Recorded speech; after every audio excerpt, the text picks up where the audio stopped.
ରେडिଓ କୋରାପୁଟର ସମସ୍ତ ଶ୍ରୋତାଙ୍କୁ ନମସ୍କାର। ଆଜି ଆମେ କଥାବାର୍ତ୍ତା କରିବା ବିନ୍ଦାରୀ ଗ୍ଲାସିୟର ସମ୍ପର୍କରେ ଉତ୍ତରାଖଣ୍ଡର। ତାହା ଆମେ ଆଉ କାହାଠାରୁ ନୁହେଁ, ଆମର ଅତି ପ୍ରିୟର ବନ୍ଧୁ ଶ୍ରୀ ପ୍ରିୟବ୍ରତ ପାତ୍ର ଭାଇଙ୍କର ମୁଖରୁ। କାରଣ ସେ ବର୍ତ୍ତମାନ ସେଇଠାରୁ ବୁଲି ଆସିଛନ୍ତି ଏବଂ ବର୍ତ୍ତମାନ ସେ ନୈନିତାଲରେ ଅଛନ୍ତି। ନୈନିତାଲରୁ ଫୋନ ଯୋଗେ ରେଡ଼ିଓ କୋରାପୁଟ ସହିତ ସେ କଥାବାର୍ତ୍ତା କରିଛନ୍ତି। ତେଣୁ ତାଙ୍କ ପାଖରେ ଆମେ କୃତଜ୍ଞତା ଜଣାଉଛୁ ଏବଂ ଆମେ ଅନୁରୋଧ କରିବୁ ଭାଇଙ୍କୁ ଯେ ସେ ତାଙ୍କର ଏଇ ଅନୁଭୂତି, ଯୋଉ ବିନ୍ଦାରୀ ଗ୍ଲାସିୟରର ଅନୁଭୂତି, ସେଠିକି କାହିଁକି ଯିବାକୁ ଚାହିଁଲେ, କେମିତି ଗଲେ ଏବଂ ବର୍ତ୍ତମାନ ଫେରିବା ପରେ ତାଙ୍କର ଅନୁଭୂତି କ'ଣ ରହିଛି, ଏସବୁ ସମ୍ପର୍କରେ ପ୍ରିୟବ୍ରତ ଭାଇଙ୍କ ଠାରୁ ଆମେ ଶୁଣିବା।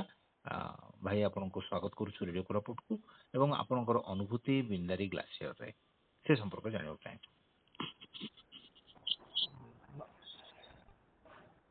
ନମସ୍କାର ଶ୍ରୋତା ବନ୍ଧୁ, ମୁଁ ବର୍ତ୍ତମାନ ନୈନିତାଲରୁ କହୁଛି। ପିଣ୍ଡାରୀ ଗ୍ଲାସିୟର ହୁଏତ ଆମ ଓଡ଼ିଆ ମାନେ ବହୁତ କମ୍ ଲୋକ ଜାଣିଥିବେ। ପିଣ୍ଡାରୀ ଗ୍ଲାସିୟର ଗୋଟେ ଟ୍ରେକିଂ ପାଇଁ ଫେମସ୍।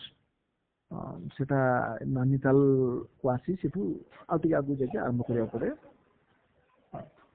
ତ ମୋର କାହିଁକି ଟ୍ରେକିଂ ପ୍ରତି ଆଗ୍ରହ ଥିଲା, ତାର ଅନେକ କାରଣ ଅଛି। ଗଲା ବର୍ଷ ମୁଁ ଯାଇଥିଲି ମଣିମହେଶ, ଯୋଉଟା ହିମାଚଳ ପ୍ରଦେଶରେ ଚମ୍ବା ଭରମୋର ପରେ ସେଠୁ ଆମେ ଚାଲି ଚାଲି ଯାଇଥିଲୁ। ସେଟା ଅତ୍ୟନ୍ତ ଦୁଷ୍କର ଥିଲା, ଉଠାଣି ଥିଲା। ଆଉ ଦୁର୍ଭାଗ୍ୟବଶତଃ ମୁଁ ଓଡ଼ିଶାର ବହୁତ ଲୋକଙ୍କୁ ପଚାରିଲି, କେହି ମଧ୍ୟ ମଣିମହେଶ ଉପରେ କିଛି କହିପାରିଲେନି, ଜଣୀୟ ଲୋକ ବି ପାଇଲେନି। ତେଣୁକୁ ସମ୍ପୂର୍ଣ୍ଣ ଅଜଣା ଯୋଗୁଁ ଆମେ ଗୋଟେ ଟ୍ରାଭେଲ ଏଜେନ୍ସିର ଥ୍ରୁରେ ଆମେ ଯାଇଥିଲୁ, ଯାହାଫଳରେ ସିଏ ଗୋଟେ ଗାଇଡ୍ ଫାଇଡ୍ ପଠେଇଥିଲା। ଆଉ ଇଏ କରି ଶିଶୁ ଯାଇଥିଲୁ, ଟିକେ ଅଧିକ ଖର୍ଚ୍ଚାନ୍ତ ହେଇଗଲୁ, କାହିଁକିନା ଟ୍ରାଭେଲ ଏଜେନ୍ସି ବାଲା ଆମଠୁ ଅଯଥାରେ ଗୋଟେ ପଇସା ନେଇଗଲା।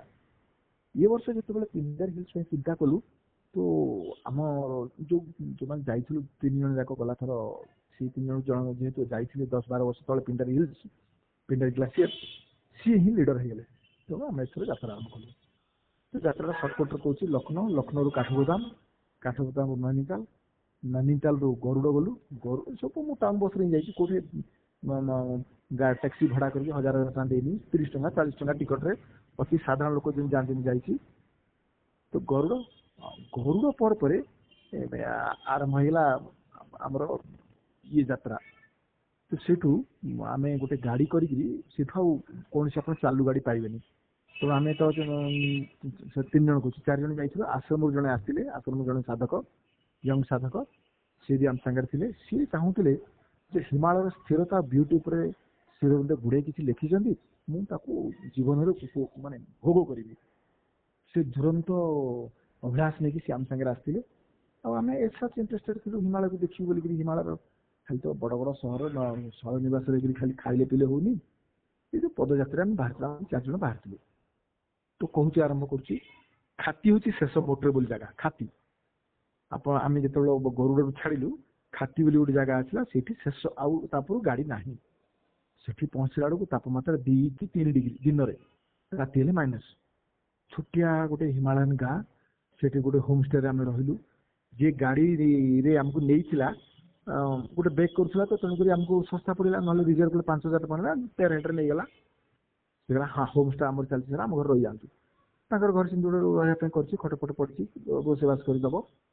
ସେ ଗାଁ ବୁଲିବାଟା, ଖାତି ଗାଁକୁ ବିଷୟରେ କହିବାଟା ହିଁ ଗୋଟେ ନୂଆ ଏପିସୋଡ୍ ହବ, ସେଟା ପରେ କହିବି। ଖାଲି ମୁଁ ଯାତ୍ରାଟା କଥା କହୁଛି। ଖାତି ଗାଁଟା କେଡ଼େ ସୁନ୍ଦର। ଆଉ ବଡ଼ ଆଶ୍ଚର୍ଯ୍ୟ ଲାଗିଲା, ଜଣେ ଗାୟନିକ ଡାକ୍ତରାଣୀ, ଜୀବନର ବହୁ ବ୍ୟୟବହୁଳ, ମାନେ କର୍ମବହୁଳ ଜୀବନ ବାଦ୍ ଇନ୍ଦୋରରେ ସେ ମେଡିକାଲ ଅଫିସର ଥିଲେ। ସରିଲା ପରେ ହଠାତ୍ ସେ ଗାଁକୁ ଆସିଲେ, ଯୋଉ ଗାଁରେ ଅଧେ ଦିନ ଲାଇନ୍ ନଥାଏ, ଯୋଉ ଗାଁରେ କୌଣସି ନେଟୱାର୍କ ହିଁ ଧରେନି। ସେ ଗୋଟେ ହସ୍ପିଟାଲରେ ସେ ରହିଛନ୍ତି, ଗୋଟେ ଏନଜିଓ ଚଲାଉଛି। ଏନଜିଓ କିଛି ଟଙ୍କା ଦେଉଛନ୍ତି, ଟଙ୍କା ସାଙ୍ଗେ ତାଙ୍କ ଲେନାଦେନା ନାହିଁ। ତ ସେ ମ୍ୟାଡାମକୁ ଭେଟ ହେଇଥିଲା। ସେଟା ଗୋଟେ ପରବର୍ତ୍ତୀ କଥା। ଆମେ ଖାତିରୁ ବାହାରିଲୁ। ଖାତିରୁ ଯେତେବେଳେ ଚାଲି ଚାଲି ବାହାରିଲୁ, ପ୍ରଥମେ 12 କିଲୋମିଟର ସିନା ଶୁଣିବାକୁ 12 କିଲୋମିଟର, ଏଭଳି ଉଠାଣି ଯେ ସକାଳ 6:30ରୁ ଆମେ ବାହାରିଲୁ, 4:30ରେ ଯାଇ ପହଞ୍ଚିଲୁ। ବାଟରେ ବର୍ଷା, ଉଠାଣି, ବଡ଼ ବଡ଼ ଗ୍ଲେସିୟର, ସବୁ ଗ୍ଲେସିୟର ତ ନାହିଁ, ସେ ବରଫ ଧାର ରାତିରେ କୋଉଠି ଧସି ପଶି ଆସିଥିବ, ରାସ୍ତାରେ ସବୁ ବରଫ ଗୁଡ଼ାକ ହେଇଯାଇଥିବ। ରାସ୍ତାଟା ବରଫ ଯଦି କଭର କରିଯାଉଛି, ଆପଣ କୋଉଠି ପାଦ ପକେଇବେ ଆପଣ ଜାଣିପାରୁନଥିବେ। ଖାଲି ପୁରୁଣା ଲୋକ ଯଦି କିଏ ଯାଇଥିବେ, ତା ପାଦରେ ପାଦ ପକେଇ ଗୋଟେ ବାଉଁଶରେ ଧରି ଗେଞ୍ଜି ଯିବେ, ଯୋଉଟା ଟାଣ ଲାଗୁଛି ସେଠି ପାଦ ପକେଇ, ନହେଲେ ଖସିଗଲେ ତଳକୁ ପଳେଇବେ। ତ ଏମିତି ସେଠି ପରି ଦୌଲି ବୋଲି ଗୋଟେ ଜାଗା ଗଲୁ। 4:30 ବେଳେ ପହଞ୍ଚିଲା ବେଳକୁ ଆମର अब ପ୍ରାଣ ନାହିଁ। ଦୌଲିରେ ପହଞ୍ଚିଗଲା ବେଳକୁ ଚାଲି ଚାଲିକିରି ଯୋଉ ବଡି ହିଟ୍ ହେଇଥିଲା ଯେତେବେଳେ ଚାଲିବା ବନ୍ଦ ହେଇଗଲା ହଠାତ୍ ଲାଗିଲା ଯେମିତି ବଡି କୋଲାପ୍ସ ହେଇଯିବ। ଦେଖିଲା ବେଳକୁ ଟେମ୍ପରେଚର 1 ଅଛି, କେତେ ପଳେଇ ଆସିଲାଣି 1 କି 2। ଏଇ ଆମର ଶୀତ ବସ୍ତ୍ର କିଛି କାମ ଦଉନି, 3ଟା 4ଟା ଲେଖା କମ୍ବଳ ଘୋଡ଼ି ହେଇକିରି ସବୁ ଇଂରେଜୀ ମାନେ ଯୋଉ ସବୁ ତିଆରି କରିଥିଲେ ମାନେ ଘର, ସେ କାଠ ଘର ଗୁଡାକ 1840 ମସିହାର ଘର, ସେ ଲେଖା ହେଇଛି। ବଡ ଦୁର୍ଭାଗ୍ୟ ଦୁଃଖର କଥା, 1840 ପରେ ଭାରତ ସରକାର 2026 ସୁଦ୍ଧା ମଧ୍ୟ ତାର ଗୋଟେ ଆଖି ଦୃଶିଆ ମଡେଲିଂ ରିପେୟାର ବି କରୁନାହାନ୍ତି। ସିଏ ସେମିତି ତାଙ୍କର ଅଛି, ବରଂ ତାର ଡେଟୋରେସନ କିଛି ନାହିଁ। ଏନି ହାଉ ଗଦି ଫଦି ଗଣ୍ଡେ ରଖିଛନ୍ତି। ଆଉ ସେଠି ଯୋଉ ଜଗୁଆଳି ବା ସେ କେୟାରଟେକର ହିସାବରେ ରଖିଛନ୍ତି, ସିଏ କ'ଣ କରୁଛନ୍ତି, ତାକୁ କେତେ ଦରମା ଦଉଛନ୍ତି ଭଗବାନ ଜଣା। କିନ୍ତୁ ସେମାନେ କ'ଣ କରୁଛନ୍ତି, ରୁଟିରେ ରୁଟି ଟିକେ ଆଉ ଇଆଡୁ ସିଆଡୁ ଟିକେ ତରକାରୀ ଟିକେ କରିକି ଭଜନ ସେଠି କରିକି ଗେଷ୍ଟ ମାନଙ୍କୁ ଦଉଛନ୍ତି, ତାଙ୍କ ପ୍ରାଣ ରକ୍ଷା କରୁଛନ୍ତି। ଆଉ ଚା ଆଉ ନାଲି ଚା ହିଁ ଯାହା ପ୍ରଚୁର ମିଳୁଛି। ନାଲି ଚା ଗୋଟେ ଗୋଟେ କପ୍ ଆପଣ 50 ଟଙ୍କା ସେ ମିଳୁଛି। ତ ସେଇ ଯୋଉ ଦୌଲିରେ ପହଞ୍ଚିଲେ, ଦୌଲିରୁ ତାପରେ ନେକ୍ସଟ ଆସିବ ଫୁରକିଆ ବୋଲି ଜାଗା। କ'ଣ ନା ଆଉ 5 କିଲୋମିଟର ପରେ ଫୁରକିଆରେ ପୁଣି ରହିବାକୁ ପଡିବ। 5 କିଲୋମିଟର କ'ଣ ଗୋଟେ ଆମେ 12 କିଲୋମିଟର ଆସିଗଲୁ, 5 କିଲୋମିଟର 12 କିଲୋମିଟର ପଳେଇବା ନା ନାଇଁ ଆପଣ ସେଇ 5 କିଲୋମିଟର ଏତେ ଉଚ୍ଚା ଯେ କୁହନ୍ତୁନି। ମାନେ ମତେ ଲାଗିଲା ଏମିତି ଉଠିଲେ ମୁଁ ଏଭରେଷ୍ଟରେ ପହଞ୍ଚିବି। ଏ କ'ଣ ଏଠି ଉଚ୍ଚା ଜଙ୍ଗ ଥରି ଯାଉଛି, ଗୋଡ କାଟୁଛି, ଅଭ୍ୟାସ ନାହିଁ ଆମର, ଟିପୁ ଗୁଡା କାଟିଲାଣି, ଚୋଟା ଗୁଡାକ ଆଉ ଏକୋମୋଡେଟ୍ କରୁନି। ଏମିତି ହେଇ ମାନେ ଢକ ଢକ ପାଣି ପିଇକି ସେଇ ବାଟରେ କାଁ ଭାଁ ଟିକେ କୋଉଠି ଚା ଟିକେ ମିଳିଲା। ଦୌଲିରୁ ଫୁରକିଆ ଭିତରେ କିଛି ମିଳିଲାନି। ଫୁରକିଆରେ ଯେତେବେଳେ ପହଞ୍ଚିଗଲୁ ମୁଁ ଭାବିଲି ବୋଧେ ଏଠୁ ଫେରିଯିବାଟା ଭଲ ହବ। ଏତେ କଷ୍ଟ, ଏତେ ଉଠାଣି, ଆମେ ତ ମାନେ ପ୍ଲେନ ଏରିଆର ଲୋକ ଚାଲି ଚାଲି ଖୁବ ବାଟ ଯିବ ସିନା, ଉଠାଣି ବାଟ କେମିତି କ'ଣ କରିବୁ। ଫୁରକିଆରେ ରହିଲୁ। ଫୁରକିଆରେ ଗୋଟେ ନୂଆ ପ୍ରାଣ ପାଇଲା ଭଳିଆ ଲାଗିଲା। ଫୁରକିଆରେ ସେମିତି ରେଷ୍ଟ ନେଲି। ତାପରେ ଫୁରକିଆରୁ ପରଦିନ ବାହାରିବୁ। ସେଟା ଯାଇକି ପିଣ୍ଡାରୀ ଗ୍ଲାସିୟର 0 ପଏଣ୍ଟ ବୋଲି କହୁଛନ୍ତି। ସେ ହଉଛି 12 କିଲୋମିଟର। ଫୁରକିଆରୁ 12 କିଲୋମିଟର ଯିବି, ଆଉ ସେଟା ରହିବା ବ୍ୟବସ୍ଥା ବିଲକୁଲ ନାହିଁ। କାରଣ ଏତେ ଜୋର ସେଟା ପବନ ବହେ, ଆଉ ଏତେ ଶୀତଳ ପବନ ଯେ ସେଟା ମଣିଷ ରହିପାରିବନି। ତଥାପି ଗୋଟେ ସାହସ ବାନ୍ଧି ଗଲୁ। ସବୁ ତ ଲୋକ ଯାଉଛନ୍ତି, ଆମେ ବି ଯିବୁ। କାରଣ ଏଇ 15 ଦିନ ହେଲା ସେ ରାସ୍ତା ଖୋଲିଲା। 15 ଦିନ ତଳେ ସବୁ ଯାକ ରାସ୍ତା ସବୁ ଏଭ୍ରିଥିଙ୍ଗ ବରଫରେ ଭର୍ତ୍ତି ହେଇଥିଲା। ଆମେ ଜାଣିନି 15 ଦିନ ହେଲା ଖୋଲିଲା ବୋଲିକି। ତ ବର୍ତ୍ତମାନ ବରଫ ନାହିଁ, କାଁ ଭାଁ ଧାରେ ଧାରେ ହେଇଛି, ଯୋଉଟା କି 8-10ଟା ଜାଗାରେ ବରଫ ହେଇକି ରହିଯାଇଛି। ଆମେ ବାଡି ମାରି ଏୟାରପୋର୍ଟକୁ ଯିବାକୁ ପଡିବ। ଗୋଟେ ହାଫ୍ କିଲୋମିଟର ଖଣ୍ଡେ ଗୋଟେ ଏଇ ଟାଇପର ହାଫ୍ କିଲୋମିଟର ବରଫ ପଡିଥିବ, ଆପଣ ବାଡି ମାରି ଏୟାରପୋର୍ଟକୁ ଯିବେ। ଗୋଟେ ସେ ଉପରୁ କ୍ଷୀର ଭଳିଆ ବହିକିରି ଆସିଥିବ ଗୋଟେ ଧାରା ଗୋଟେ ବରଫର, ସେ ଶୁଖିକି ଟାଣ ହେଇଯାଇଥିବ। ଆପଣ ବାଡି ମାରୁଥିବେ, ଯୋଉଠି ଟାଣ ଲାଗିଲା ପାଦଟି ପକଉଥିବେ, ବାଡି ମାରୁଥିବେ, ଗୋଟେ 7 କିଲୋମିଟର ଗଲେ ଏୟାରପୋର୍ଟକୁ ଯିବେ। ଏମିତି 7-8ଟା ଜାଗା। ପିଣ୍ଡାରୀ ଗ୍ଲାସିୟରରେ ପହଞ୍ଚିବୁ। ପିଣ୍ଡାରୀ ଗ୍ଲାସିୟରରେ ଆଉ ଗୋଟେ ଆକର୍ଷଣ ହଉଛି, ସେଠି ଜଣେ ଓଡ଼ିଆ ବାବା ରହନ୍ତି। ଏଡେ ବଡ ଗ୍ଲାସିୟର ହିମାଚ୍ଛନ୍ନ, ସେଠି ଜଣେ ଓଡ଼ିଆ ଲୋକ ରହନ୍ତି। ଓଡ଼ିଆ ଲୋକ ସିଏ ବାବା ହେଇକି 15 ବର୍ଷରୁ ପଳେଇ ଯାଇଥିଲେ। ସେ ଜାଗାଟା ତାଙ୍କୁ ଭାରି ଭଲ ଲାଗେ। ସେ ଗୋଟେ ପଥର କୁଟୀର କରୁଛନ୍ତି, ସେଠି ରହନ୍ତି। ଏବେ କ'ଣ ହେଲା, ପାଖାପାଖି 2 ମାସ କାଳ ସେ ବରଫାବୃତ ରହିଗଲା। ସେ କୁଟୀର ଭିତରେ ସିଏ ଥିଲେ, ତାଙ୍କର କୁଟୀର ଉପରେ 10 ଫୁଟର ବରଫ ଜମିଗଲା। ତ ଗାଁ ଲୋକ ଭାବିଲେ କ'ଣ ସନ୍ନ୍ୟାସୀ ଚାଲିଗଲେ, ମରିଗଲେ। ତେଣୁ ଯେତେବେଳେ ବରଫ ଟିକେ ତରଳି ଆରମ୍ଭ ହେଲା, ଗାଁ ଲୋକ ମିଶିକି 15 ଦିନ ତଳେ ଯାଇଥିଲେ। କବାଟ ଖଟ କରିକିରି ମୃତ ଦେହ ଡେଡ୍ ବଡି ତାଙ୍କର ସଂଗ୍ରହ କରି ବୋଇଲା ବେଳକୁ ସେ ବରଫ କବାଟ ଆଗରେ ବରଫ ଖୋଳିକିରି ଘର ଉପରୁ ଯାଇ 10 ଫୁଟ ତଳକୁ ଖୋଳିଲା ପରେ ସେ ଘରର କବାଟ ଖୋଲିଲା। ଭିତରେ ଗଲା ବେଳକୁ ବାବା ଆରାମରେ ବସିଛନ୍ତି, ଧୂନି ଜଳେଇକିରି ସେ ଚଣା ଗୁଡ ଖାଇକିରି ବହି ପଢିକି ବସିଛନ୍ତି। ସେ ଜଣେ ଓଡ଼ିଆ ଲୋକ, ତାଙ୍କ ନାଁ ବି ମୁଁ ଆଣିଛି, ଆଉ ତାଙ୍କ ସାଙ୍ଗେ କଥାବାର୍ତ୍ତା ବି ହେଇଛି। ବଡ ବିସ୍ମୟକର ପରିସ୍ଥିତି। ଆପଣ କେମିତି ରହୁଛନ୍ତି କ'ଣ ଆଜ୍ଞା? କିଛି ଚିତ୍ର ନାହିଁ, ସବୁ ଅଭ୍ୟାସ। ଆଉ ଏଇ ଦେହରେ ସବୁ ପ୍ରକାର ସାମର୍ଥ୍ୟ ଭଗବାନ ଦେଇଛନ୍ତି।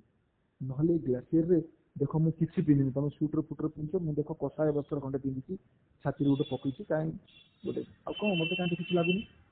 କ'ଣ ଖାଉଛନ୍ତି? ସେ କହିଲେ ମୁଁ ପ୍ରାଣାୟାମରୁ ଶକ୍ତି ସଂଗ୍ରହ କରେ। ମୁଁ ଏଇ ଯୋଉ ଶୀତ ଯେତେବେଳେ ଖରା ଟିକେ ପଡିଯିବ, ମୁଁ ସିଧା ବସିଯିବି ବାହାରେ, ପ୍ରାଣାୟାମରୁ ମୁଁ ଶକ୍ତି ସଂଗ୍ରହ କରେ, ଊର୍ଜା ସଂଗ୍ରହ କରେ, କିଛି ମତେ ଶୀତ କାଟୁ କରେନି। ତେଣୁ ଏଗୁଡ଼ା ମେଡିକାଲ ସାଇନ୍ସ ମାନିବନି, କିନ୍ତୁ ସେ ବଞ୍ଚିଛନ୍ତି, ମୁଁ ତ ଆଖି ଆଗରେ ଦେଖିଲି। ଯୋଉଠି ଆମେ ମୁହୂର୍ତ୍ତେ ରହିପାରିବୁନି, ରାତି ହେଲେ ମାନେ ଅନ୍ଧାର ବୁଡ଼ିବା ପୂର୍ବରୁ ଆମେ ଦୌଡ଼ିକିରି ଫେରିବାକୁ ପଡ଼ିଲା। 12ଟା ଘଣ୍ଟେ ହେଲାଣି, ଶୀଘ୍ର ପଳେଇ ଯାଆନ୍ତୁ। ଆଉ ପରେ 49 ବେଗରେ ପବନ ବହିବ, ଥଣ୍ଡା କାଲୁଆ ପବନ, ଯେ ଆପଣ ବଞ୍ଚି ପାରିବେନି। ଏଠି କିଛି ନାହିଁ। କାରଣ ସେ ଯୋଉ ଛୋଟିଆ କୁଟୀରରେ ସେ କାହାକୁ ବି ଏଲାଉ କରନ୍ତିନି।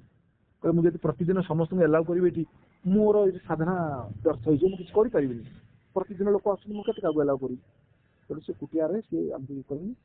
ତାଙ୍କର ଗୋଟେ ଚାଞ୍ଚଲ୍ୟ ଖବର କହିଲେ। ମୁଁ କହିଲି ସାର୍ ଆପଣ କେମିତି ଆସିଲେ ଗୁରୁ ଏଠିକି? ଆପଣ ନା ଜଣେ ପାଇଲଟ ବାବା ବୋଲି ଥିଲେ, ଜଣେ ପାଇଲଟ ହେଇଥିଲେ, ଜୀବନରେ ସତ ପାଇଲଟ ଥିଲେ, ହଠାତ୍ ତାଙ୍କର ଚାକିରି ପ୍ରତି ବିତସ୍ପୃହ ଆସିଲା, ସେ ସନ୍ନ୍ୟାସୀ ହେଇକିରି ଏଇଠି ରହୁଥିଲେ।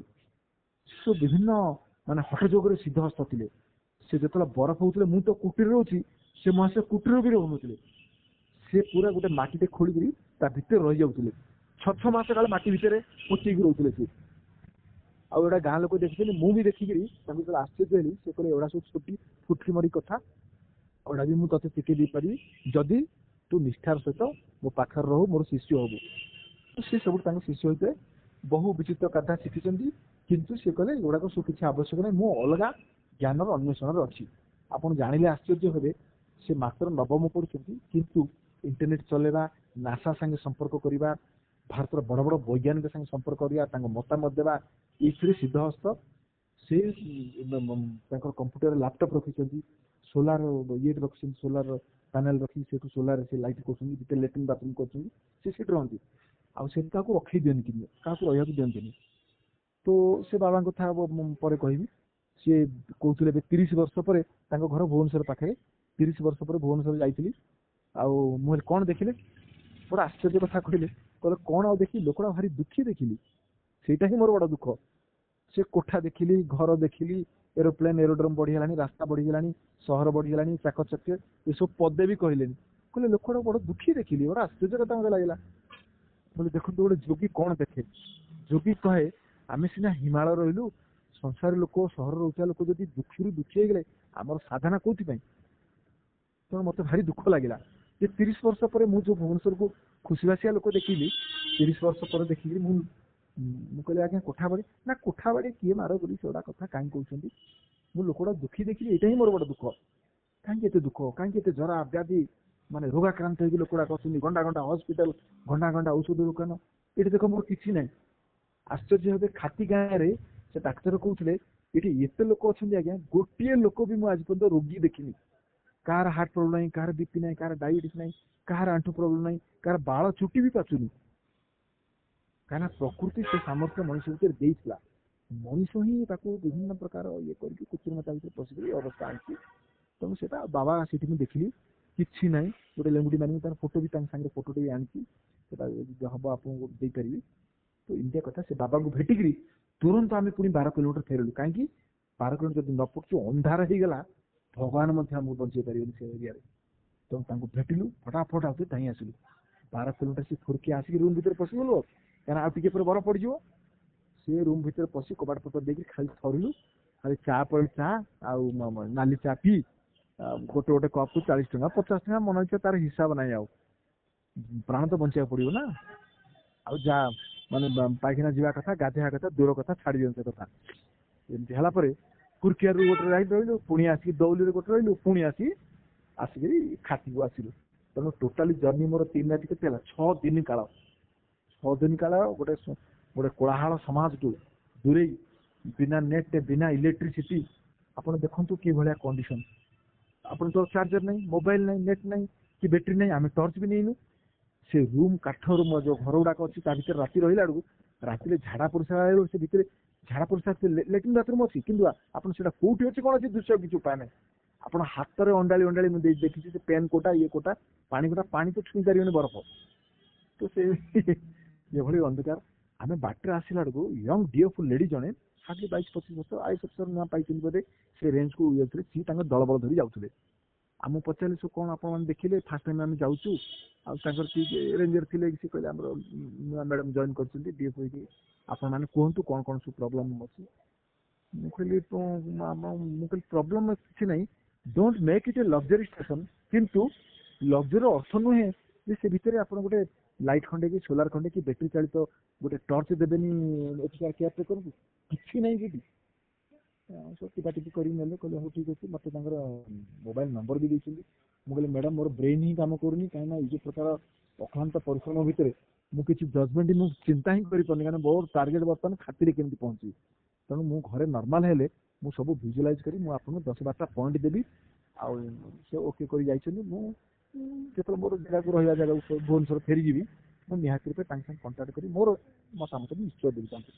ତ ସେ डीएफओ बहुत खुशी होगी सी जाऊे से लास्ट जगह पर्यटन जी जड़िए लेडी 7-8 जन सागे रेंजर जहाँ कैडर शो अच्छी जो फरेस्टर फरेस्टर फरेस्टर कौन ही 7-8 जन ही जाऊे से सब जी मत आश्चर्य लगे से लेडी एकुटिया केमी रही कौन कर मुझे चिंतित भेरी ब्रेव आ जो स्टेप्स पकई जाऊे से पहाड़ी झील से एरिया गड़ आप डेराडून ये भीतर झील तेनाली से जगह मिली मत लगुच समय जगह बहुत उन्नति कर ये गला सौंदर्य कथा जो कहबी आप कौन कह गोटे स्वर्ग आ बड़ आश्चर्य कथा से बाटर जंगली घोड़ा गुड़ाक अच्छे मुझे जंगली घोड़ा शुणी जंगली घोड़ा मान देखिली कि बपुबन तो कि सुंदर आउ घास फास जो थी खाई बुलूँ मालिकाना कहीं ना से मनीषर अधीनता स्वीकार करती ना हिंसर नुहति कि मरी सीना जी मनीषर अधीनता स्वीकार करते आ सरकार बर्तमान घोषणा करदेला जो जंगली घोड़ा जंगली गध को तुम आउ डोमेस्टिक कर बड़ा आनंद बुलूँ घोड़ा गुड़ा देखिए मत इच्छा लगला इतने थंडार इड़े लोमस देहरे टापू टापू कर बुलूँ आउ घास खाऊँ दौड़ुं सब बेसी आकर्षण मत लगे बुरांस बोली इंग्राजी रोडोडेंड्रम बोली कहते बुरांस लोकल भाषा कहते माने 10-12टा बड़ बड़ प्रस्फुटित गोलाप फूल गोटे बंच करदे जिन देखा से फूल गुड़ाक सेमतार माने गोटे पेंथार 10-12टा गोलाप फूल गुड़ा फुटी आउ सेटा सब बाट सारा भर्ती बुरांस तो एबे मु सुनिली गोटे नुआ प्लांट बसी से बुरांस जो पाखुड़ा को ताकू रस काढ़ी गोटे से स्क्वाश स्क्वाश कर बिकुंट ये नैनीताल भी कहा भावुँ गला गोटे थर नहीं जी आर बहुत बासना भी भल लगे तार से स्क्वाशटा तो बाट सारा हजार हजार बुरांस गच देखी तले ओक फोक गच चिड़ी फिड़ी ये धीरे धीरे धीरे ऊपर गले आउ घास फास कि ना जोटि की आप जो विराट पिंडारी ग्लेसीयर रही माने आप पाद पाखु गोटे विशाल पर्वत आकार बरफ बरफ स्तूप बरफ पहाड़ से पाखु कौटू टोपे टोपे पानी झरी झरी झरी झरी आसिक धीरे धीरे से तलू तलू तलू आसी जो पिंडारी नदी होती पिंडारी नदी जा रुद्रप्रयाग में आप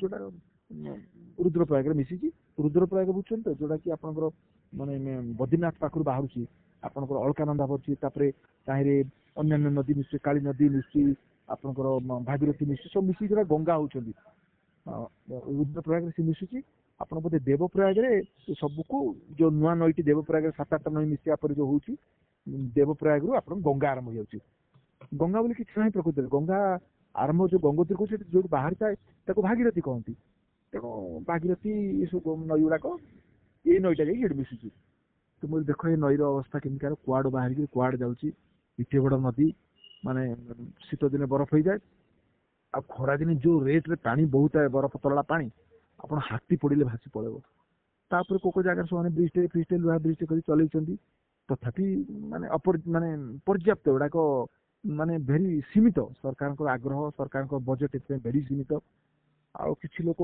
धार्मिक आशा जातु पछे जब जाऊँगी से जो पथर ट्रेकिंग रास्ता या बोधे 95 भाग से इंग्लीश अमल ही तैयारी कहीं इंग्लीश अमल से कौन फ्री लेबर मिलूला बाड़ा मारा कर डरिकी नहीं जाते लेबर मान मारदे धरदे फाँसी देदे कहले पलि जाते से फ्री लेबर मिलूला कर कि इंग्लीश गलापर भारत सरकार दायित्व हो मोडिफिकेशन करवा रिपेयर टे करवा सेमती किसी ना कौन बजेट ही ना गवर्नमेंट पार्टी पर पार्टी आसुनी स्लोगान बदलुची एजेंडा बदलुची कि भारतर जोड़ा असल सांस्कृतिक भित्तिभूमि जोड़ा भारतीय संस्कृति को भारत लोक मान को एकजुट कर रखी प्रति मान सब उदासीन अन्य सहरांचल कारखाना गढ़ा रोड करवा कोलाहल करवा ऑफिस करवा ये सब जी प्राधान्य दौरान ये छोट जिन गुड़ाक दौना छोट अर्थ से आखिर छोट किंतु मु कहि भारतर तरुण मैंने जदि एमुंडू सेमुंड न बुलिबे भारतर अपहंच जगह न जीव किए आज मु से हिसाब से ही जाए कि मुझे आज न जीवी कौन 5 वर्ष पर जापर ये शरीर कौन मत एलाउ कर तेणु जदि जापरि कहीं जीवन से जिद्रे मुझे आपड़ थे पचारि कहीं बयस सब ट्रेकिंग जाऊँगी मोर से भी उत्तर था एबे भी उत्तर था जदि मुझे जीवन जीव किए एड़े बड़ ओडिशा एते यंग पिला कहीं कुआड़े जाऊँगी जौवन कुआड़े जाऊँगी सामर्थ्य कुआड़े जाऊँगी किए मोबाइल भितर फसिकी एडिक्टेड हो गलानी किए मद पानी पी एडिक्ट होगा किए कैरियर गढ़ एडिक्टेड हो गलानी ये सब एडिक्शन कथा एडिक्शन तो मुक्त होगापी हिमालय सहित एकात्म होगा दरकार हिमालय विशालता को देखा दरकार आ विशालता टीवी देखी हेनी ବିଶାଳତା ଦେଖିବା ପାଇଁ ତମକୁ ଗ୍ରାଉଣ୍ଡରେ ପାଦ ପକେଇବାକୁ ପଡିବ, ସେ ନିଶ୍ୱାସ ନେବାକୁ ପଡିବ, ଲୋକ କେମିତି ଚଳୁଛନ୍ତି ଦେଖିବାକୁ ପଡିବ। ଏଇଟା ଆଦୌ ଗୋଟେ କଳ୍ପନା ନୁହଁ ଯେ ଭାରତରେ ଆଜି ମଧ୍ୟ ଗାଁ ଅଛି ଯୋଉଠିକି ଲୋକେ 100 ବର୍ଷରୁ ଉର୍ଦ୍ଧ୍ୱ ବଞ୍ଚନ୍ତି, ଜଣକୁ ବି ରୋଗ ନାହିଁ, କୌଣସି ରୋଗରେ କେହି ମରନ୍ତିନି, ଅକାଳ ମୃତ୍ୟୁ ନାହିଁ। ମୁଁ ଦେଖିଲି କ୍ଷତି, ଆପଣ ଯେକୌଣସି ଲୋକଙ୍କୁ ପଚାରି ପାରନ୍ତି, କ୍ଷତିର ସେ ଡାକ୍ତରଙ୍କ ନମ୍ବର ବି ଆଣିକି ତାଙ୍କ ସାଙ୍ଗରେ କଣ୍ଟାକ୍ଟ କରିପାରନ୍ତି ଯେ ଆପଣ ଏଡ଼େ ବଡ଼ ନିର୍ଜନ ନିକାଞ୍ଚନ ଜାଗାରେ ଗାଇନିଂ ଡାକ୍ତର ଥିଲେ ଇନ୍ଦୋରରେ, ଦିନକୁ 300 ଲୋକଙ୍କୁ ଯୋଉଠି ଦେଖୁଥିଲେ, ଚାହିଁଥିଲେ ମାସକୁ 5 ଲକ୍ଷ 10 ଲକ୍ଷ ଟଙ୍କା ଆରାମରେ ଇନକମ୍ କରିବେ, ସେ ଗାଁରେ ଆସି କ'ଣ କରୁଛନ୍ତି? ସେ କହିଲେ ମୁଁ ଏ ଗାଁରେ ଯୋଉ ଅଦ୍ଭୁତ ଶାନ୍ତି ପାଉଛି ମତେ ଲାଗୁଛି ଇଟ୍ ଇଜ୍ ଗଡ୍, ତେଣୁ ଯୋଉଟା ମୁଁ ଜୀବନ ସାରା ଖୋଜୁଥିଲି ମୁଁ ଏଠି ପାଉଛି, ତେଣୁ ମୁଁ ଅଛି ଏଠି। ତେଣୁ ତାଙ୍କୁ ବି ପଚାରି ପାରିବେ ଆପଣ ମାନେ ଯେ କାହିଁକି ଲୋକ ଏତେ ସୁସ୍ଥ କେମିତି ରହିଛନ୍ତି, ତାଙ୍କ ଜୀବନଚର୍ଯ୍ୟା କ'ଣ ଅଛି ଆମଟେ କ'ଣଟା ନାହିଁ। ଏଗୁଡ଼ା ସବୁ ଦେଖିବା ପାଇଁ ଦରକାର। ଏଇଟା ଆଦୌ କାଳ୍ପନିକ କଥା ନୁହଁ, ନିଜେ ଯାଇକି ଦେଖି ଆସିବା କଥା। ଯେ ଲୋକ 100 ବର୍ଷ ବଞ୍ଚି ପାରିବ କୌଣସି ରୋଗ ନଥାଇକିରି, ରୋଗ ନାହିଁ ଶୋକ ନାହିଁ, ଆନନ୍ଦ ମନରେ ଅଛନ୍ତି। ତାଙ୍କର ଚାଷବାସ କି କରୁଛନ୍ତି ଅର୍ଗାନିକ ଇଏରେ, କଣ୍ଟେ ଖୁଡକାଡ କରି ଖାଉଛନ୍ତି, ଶୋଇ ପଡୁଛନ୍ତି ସନ୍ଧ୍ୟା ବେଳକୁ, ଅଛନ୍ତି ତ ବଞ୍ଚିଛନ୍ତି ତ ଦୀର୍ଘାୟୁ। ଧନ୍ୟବାଦ ଭାଇ। ଆପଣଙ୍କର ଏଇ ଯାତ୍ରା ନିଶ୍ଚିତ ଭାବରେ ଆପଣଙ୍କୁ ଅନୁପ୍ରାଣିତ କରିଛି ଏବଂ ଶ୍ରୋତା ମାନଙ୍କୁ ପ୍ରେରିତ କରିବ ଯେ ଘର ଦ୍ୱାର ଭିତରେ ବାନ୍ଧି ନ ହୋଇ, ମୋବାଇଲ ଫୋନ ମଧ୍ୟରେ ବାନ୍ଧି ନ ହୋଇ ପର୍ବତ ଇଲାକାରେ ଭ୍ରମଣ କରିବେ ଏବଂ ନୂତନ ଅନୁଭୂତି ନେବେ। ସେଇ ହିମ ସ୍ପର୍ଶ ଯାହା ଆପଣଙ୍କର କଥା ମାଧ୍ୟମରେ ଆମେ କିଛି ପାଇଛୁ, ତାକୁ ସମ୍ପୂର୍ଣ୍ଣ ରୂପେ ଅନୁଭବ କରିବା ପାଇଁ ସେମାନେ ଆଗେଇ ଯିବେ ଏବଂ ନୂତନ ଆବିଷ୍କାର କରିବାରେ ସେମାନେ ସମର୍ଥ ହେବେ। ପୁଣି ଥରେ ରେଡ଼ିଓ କୋରାପୁଟର ଶ୍ରୋତାଙ୍କ ତରଫରୁ ପ୍ରିୟବ୍ରତ ଭାଇଙ୍କ ପାଖରେ ଆମେ କୃତଜ୍ଞତା ଜଣାଉଛୁ ଏବଂ ରେଡ଼ିଓ କୋରାପୁଟର ଶ୍ରୋତାଙ୍କ ପାଖରେ ମଧ୍ୟ କୃତଜ୍ଞତା ଜଣାଇ ପୁଣି ଥରେ ମିଶିବାର ପ୍ରତିଶ୍ରୁତି ଦେଇ ସିଏଚ୍ ଶାନ୍ତାକାର ରେଡ଼ିଓ କୋରାପୁଟ ପାଇଁ ଆପଣଙ୍କ ଠାରୁ ଆଜି ପାଇଁ ବିଦାୟ ନେଉଛି। ନମସ୍କାର। ନମସ୍କାର।